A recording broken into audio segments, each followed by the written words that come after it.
Welcome back to Asheville Reboot, where we talk with the people behind Western North Carolina's comeback, one story at a time. I'm Brian Hamrick, co-owner of Engadine Inn Cabins, and today I'm joined by Rick Bell, executive director of the Asheville Hotel Association.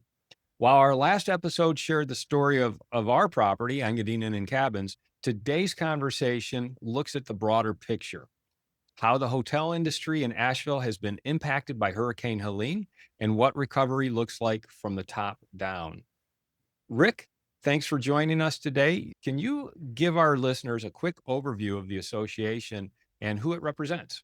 Hi, Brian. Thank you for having me. The Asheville Hotel Association is actually just a couple of years old. It was born out of a desire of some of the major hotel owners in town to form a local business group to represent hotel interests in interactions with elected officials and with tourism officials in Asheville and Buncombe County. Currently, the membership exists where we have about 40 members out of the approximately 100 hotels, lodging businesses in Buncombe County.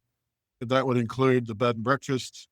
As I say, we meet regularly to talk about issues and opportunities facing the local market, the local lodging market. Let's talk about the hurricane because that's had a huge effect on the businesses that you just mentioned. What impact did the hurricane have on the hotels and the bed and breakfast in the Asheville and Western North Carolina area? Well, the irony is, as I said, there are approximately 100 or so hotels or motels or B&Bs in Buncombe County. There was actually only one hotel that was severely damaged, and it was bad. It was the Grand Bohemian in Biltmore Village, which is adjacent to the Shenandoah River. Most of the other hotels encountered some damage, trees and wind and leaking roofs and things like that, but not the kind of severe damage that the media portrayed at the time. A lot of the really severe damage was primarily in areas where the rivers flow. So that is to say, close to the French Broad, which flows past downtown Asheville, and the Shenandoah River, which goes through Biltmore Village.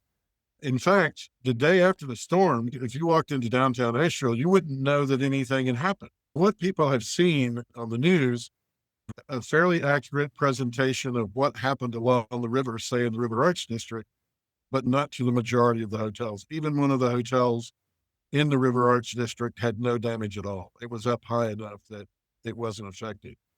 Obviously, the storm created a lot of new challenges for Asheville, especially in areas adjacent to the rivers that included some infrastructure problems that caused Asheville to struggle to get back up on its feet again, but all of that's been resolved. Some of the tourism assets that exist along the rivers, including the lower part, but not the upper part of the River Arch District. Most of that cleanup has happened. The damage to the infrastructure was repaired fairly quickly. That included damage to the water system and to bridges and roads. Much of that has been taken care of. There are some exceptions to that. There are some places along the Blue Ridge Parkway that remain closed. People can still come to Asheville today and enjoy the Blue Ridge Parkway. By the time we get to leaf season, which is typically the month of August, much of the parkway will have been repaired. There are some sections that it may take years for them to fix, but those aren't necessarily the closest sections of the parkway to Asheville. In some respects, there may have been some good things that will come out of the storm because with repairs to some of this infrastructure, including some of the natural assets that we have, so waterfalls and hiking trails and things like that. Volunteer groups have gone in and have cleaned these up. And in some instances, they're actually in more pristine condition today than they were prior to the storm. So there's a lot of good going on here right now. We suffered through those first few months and the damage that it did to our businesses, but we're happy to say that slowly but surely we're building it back. In a lot of ways, it seems as though the hurricane had double dipped on Western North Carolina and Asheville. You had the damage from the hurricane, but then you also had what I believe to be damage from the media and the perception that it put out there that Asheville is completely underwater. Western North Carolina is still flooded. And I think that perception still exists, even though it's no longer true. Can you kind of speak to that? I mean, if people Yeah, want to I come would, and visit, there's still plenty to do. And a lot of the things you could do last year at this time, you can still do today. yeah, absolutely. Yeah, I would agree. I mean, the media kind of being what it is, they always look for the flash. And there were some very unique stories coming out of this. There were slides on I-40, both east and west of Asheville, and there were problems with I-26. I mean, I heard the media describe Asheville as an inland island at one point, which was, an exaggeration. But there was a tendency for the media to really focus on the more dramatic things. In fact, the local TDA, the folks that are responsible for promoting tourism in Asheville and Buncombe County, sort of laughingly, but at the same time seriously said, when the weather guys or the guys from the Weather Channel start reporting, stop standing in the puddles, because there were puddles, but for the most part, those puddles only existed in fairly confined spaces along the rivers. If you stood in downtown Asheville, as I said earlier, you would never have known there had been a storm the day before. You just wouldn't, because none of the damage existed there. So the media being what it is, they may have exaggerated just how bad things. So it's interesting that as we look to the anniversary, Asheville wants to get ahead of that narrative and talk about the good things that are happening here. What is the effect on the hotels and the bed and breakfast in Western North Carolina? I mean, what have you seen over the past year? Are they hurting because we don't have as much tourism? And how are they finding ways to bring tourists back and bring business back? Well, yes, business has suffered. Fortunately, we were able to use the hotel inventory that we have to house displaced families and essential workers that were coming in. FEMA took care of a lot of that, but all of that's gone now. So now we're watching what happens with the tourists, and across the board, not just with the hotels, but all the local businesses, attractions, shops, galleries, restaurants. Most people have agreed that there has been about a 30% decline year over year in traffic in business. So we do have a gap to make up there.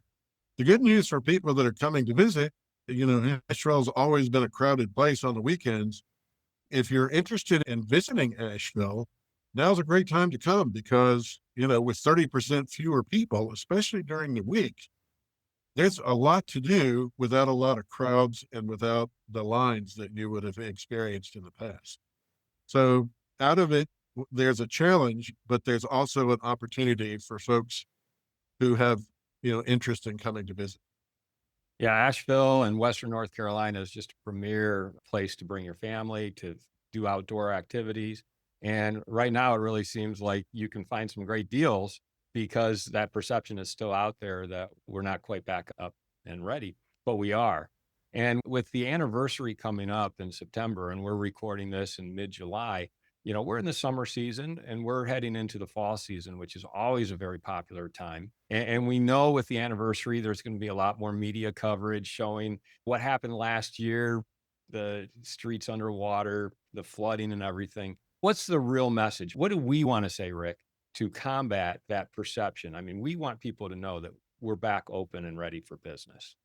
And well, I think that's the message, and I think in the past couple of months, we're about 9 months out from the storm now. I think you've begun to see some of that. Some of the morning shows have visited here to kind of say to the world, Asheville's here and open and doing business, and to kind of show and demonstrate that the damage that was done is being repaired, except in those specific areas where it was really bad. You're really not going to see or be able to tell that there was ever any difference. Yeah, absolutely. So before I wrap it up, Rick, is there any other thoughts you want to make sure we get across? Well, I think not, other than just come and see us. It's like we keep saying, we're open for business. Nashville's got a great portfolio of tourism assets, whether you're a foodie or an outdoor person or a river, water, sport kind of person, hiking in the winter months, skiing. There's just a lot to do here. And now is a great time, especially if you're watching your budget, to enjoy the tourism assets that Asheville has in Western North Carolina. Well, Rick, I appreciate you joining me today and for the work you're doing to help lead Asheville's hospitality industry through recovery. And I think we're already on the other end of that at this point. We want people to know that Asheville is open, Western North Carolina is open, and the businesses here are working hard to welcome visitors back. And if you're planning a trip to the area, I'd love to personally invite you to stay with us at Engadine Inn and Cabins. We're located just 15 minutes west of downtown Asheville in Candler with a historic Victorian bed and breakfast, 6 mountain view cabins, and the kind of peaceful setting that can make a trip here unforgettable. And you can learn more and book your stay at EngadineInnandCabins.com. And Engadine is spelled Engadine. That's EngadineInnandCabins.com. Thanks for listening to Asheville Reboot. We'll see you next time.